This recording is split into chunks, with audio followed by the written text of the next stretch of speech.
sides of feats, I determine who wins. Welcome to Entertainment Fight Night, EFN.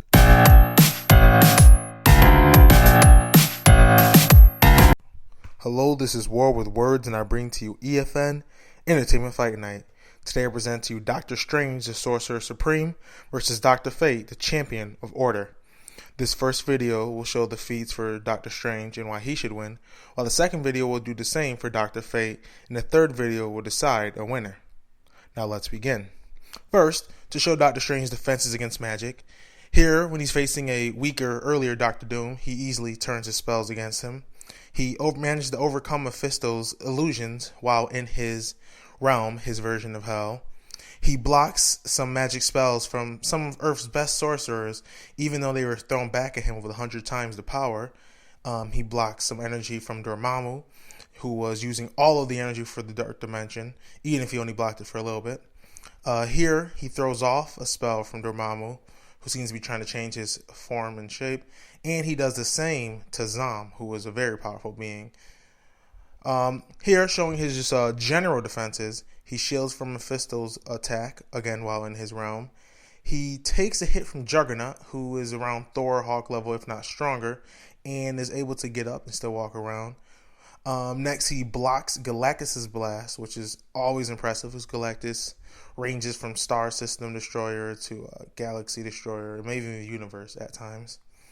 A different time, his shield bounces back energy from basically a science lab-made Silver Surfer, so cosmic energy again. Next, the mindless Hawk, who arguably is Hawk at his strongest, couldn't break Doctor Strange's shields and just gave up instead. And here, a little different, it's telepathy. He beats, or you can say stalemate, since he does pass out at the end, Moondragon in a mental battle. For his offense, he turns Dormammu's blood to ice once Dormammu makes the mistake of possessing a physical body, and he uses magic lightning to strike down that same Dormammu's body. And Dormammu is a Skyfather level being, so probably around Galaxy level in general. Here he freezes time with Chaos magic, also notable because he uses Order magic, so that's the opposite. He matches the Ancient One, who's the one that taught him, and while matching him, manages to take basically a fragment of time from eternity and age the Ancient One so that he knows who Doctor Strange is. Pretty weird, but basically he takes time and ages someone with it. Here he knocks down Galactus. I mentioned why Galactus is impressive. He knocks down Nova, a herald of Galactus, and looks to knock her out as well. A different time he faces Galactus and defeats him by using an illusion, which makes him basically feel the pain of all the souls that he's devoured. Here he fights Agamotto, who is 1/3 of the Vishanti. The Vishanti being basically a triumvirate of very powerful magic beings that he usually calls on for help. He basically tricks him with an illusion, takes something of value to him, and it makes him forfeit. Here's some more pretty recent or current Doctor Strange, where he becomes the leader of the Black Priest, who they all speak letters to combine words, which basically warp reality and control the universe. But he himself can use words, and he uses it to freeze Thor, Hyperion, and other Avengers with just one word. A different time here, he faces basically Marvel's version of a fake Dr. Fate, and he summons a tentacle monster to beat the rest of the fake Justice League that they were facing, draining their lives. Also, pretty much recent Doctor Strange, he freezes time locally easily. And here, still recent, he takes down an adamantium sentinel that Iron Man had built. He moves when time is so slowed down that Captain America would take 100 years just to take a step. Also recent, he takes down the Avengers with some illusions. And again, recent Strange, he stops Namor, who is pretty much at his best, he's Hulk level. He stops him with his spells.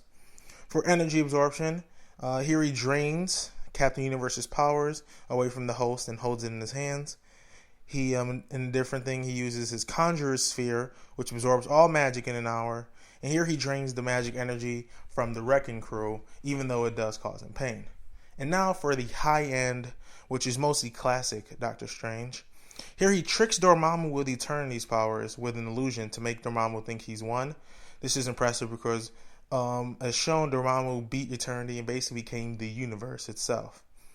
Here, his mystic aura holds Galactus's basically pieces of his essence together, and I said how powerful Galactus is. Here, in that same issue, he fights Death off, and Death deems him not even worthy to fight along with Galactus in Eternity because he's too much trouble. So basically, he's so strong that Death basically gave up trying to kill him.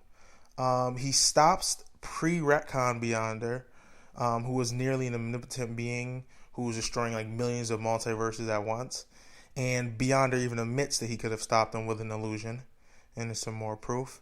Here's a different time where he fights Adam Warlock, who has the Infinity Gems. Now, he uses a bunch of magical items, and he actually matches each gem, reversing the Time Gem, reversing the effects of the Space Gem, blocking the Mind Gem's effects, protecting himself from reality warping from the Reality Gem, and even holding off the Power Gem, and eventually convinces Adam Warlock to stop. Here's Thanos using a gem, the Time Gem, and he acknowledges that Doctor Strange can reverse anything he does, his time shenanigans. Here he is actually overpowering one of Thanos' time maelstroms by basically moving to a place without time. Here's actually a recent Doctor Strange performing cosmic surgery on Eternity, who is the universe, again showing universal level magics, and probably his most impressive, or at least one of his most impressive feats, he defeats Shumagorath, who is a Chaos Lord, someone strong enough to take over universes with ease. And he was so strong at the time when he beat him that his latent power, like just him being there, could and would destroy galaxies. So overall, he's very powerful, especially when he uses high-end feats. He gets to abstract level. He's good against magic. He can throw spells off. Good against even normal attacks. He can absorb energy. And he's very good seemingly with illusions and transmutation for his offense. So overall, he beats Dr. Fate by absorbing his energy and throwing off his spells, and then using his offense ability to either transmute him or his high-end feats to straight up just demolish him. And that's my analysis. If you want to see more, check out the site at warwithwords.com, subscribe to the channel, or check out my Twitter at warwithwords, EFN. Also remember, if you like action-packed fantasy books, anime, comics, anything like that, check out my books, Blade Forge in Darkness, He Who Leads, and 10 Great Tales of Man. Thank you.